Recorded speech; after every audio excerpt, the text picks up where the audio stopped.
আজকে আমরা সবাই জানি যে এই দিনটি হেনরি ডুনান্টের জন্মদিন এবং এই দিনটি ওনাকে স্মরণ রাখার জন্য এবং রেড ক্রস এবং রেড ক্রিসেন্টে যারা যুক্ত আছেন তাদেরকে স্মরণ রাখার জন্য আজকে এই দিনটি পালন।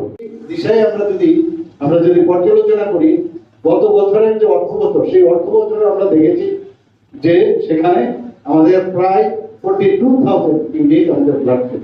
তাহলে সেই দিক দিয়ে আমরা ত্রিপুরার মানুষ কিন্তু মানে সব সময় বিপদের সময় তারা তাদের হাত প্রসারিত করে।